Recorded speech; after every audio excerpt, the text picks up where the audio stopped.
Nem toda palavra é para explicar.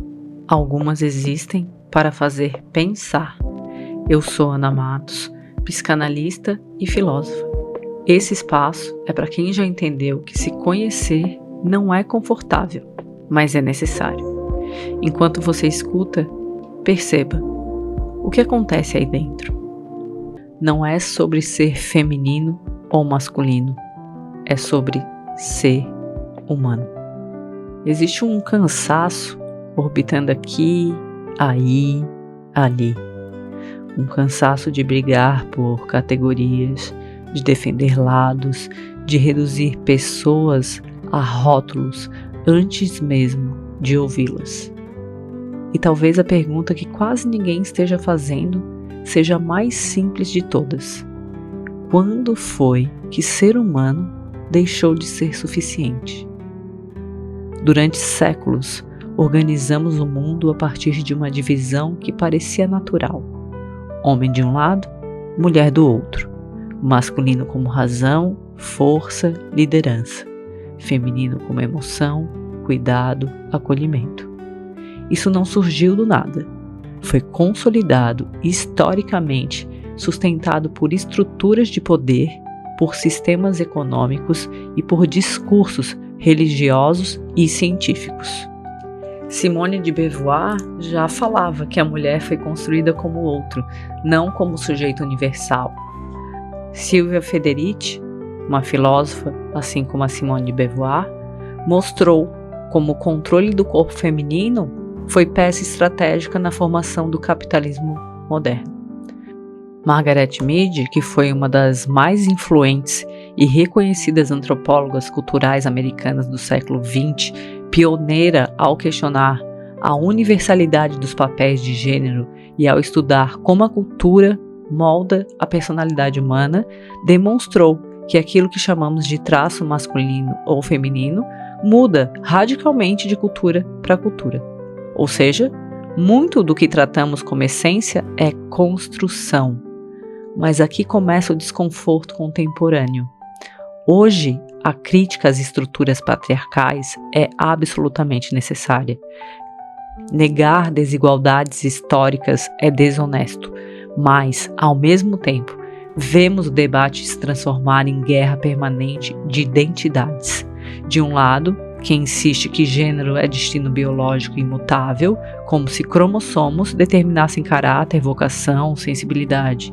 Do outro, quem trata qualquer menção ao corpo como ameaça ideológica, como se reconhecer diferença material fosse automaticamente opressão. E no meio disso, pessoas reais tentando existir. Antes de continuar, deixa eu te fazer um convite. Se esse conteúdo está fazendo sentido para você, se inscreve no canal, curte, compartilha, para que essas reflexões cheguem a mais pessoas que também estão nesse caminho de se entender e se transformar. E ativa as notificações para não perder os próximos vídeos. Bora continuar. Freud já apontava que a identidade não é simples. Ela se constrói por identificações, por relações, por conflitos. Lacan lembrava que somos atravessados pela linguagem antes de termos consciência de nós mesmos. Ou seja, ninguém escolhe nascer dentro de uma estrutura simbólica, mas também ninguém está totalmente condenado a ela. O problema começa quando a categoria vira prisão. Quando o menino aprende que não pode chorar porque isso não é coisa de homem. Quando a menina aprende que não pode ser assertiva porque isso é agressivo demais. Quando o homem que não performa virilidade suficiente é ridicularizado. Quando a mulher que ocupa espaço é vista como ameaça. Nós estamos vivendo um tempo de identidades inflamadas, e identidades inflamadas raramente escutam.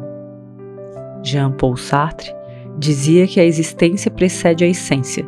Isso significa que não nascemos com um roteiro fechado que define quem devemos ser, mas também não significa que podemos ignorar as estruturas que nos moldaram.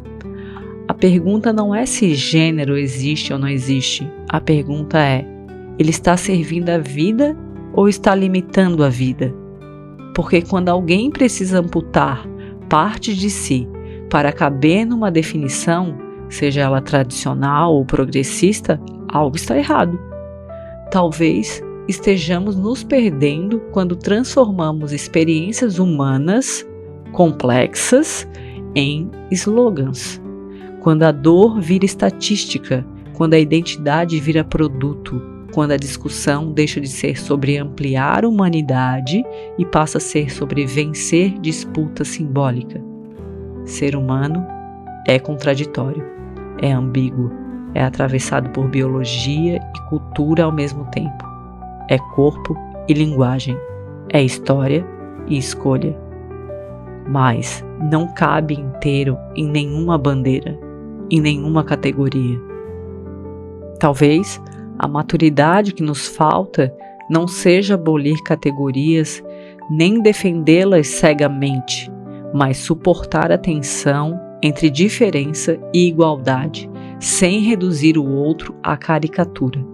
Porque antes de ser homem ou mulher, antes de ser masculino ou feminino, existe alguém tentando existir com menos medo e mais dignidade.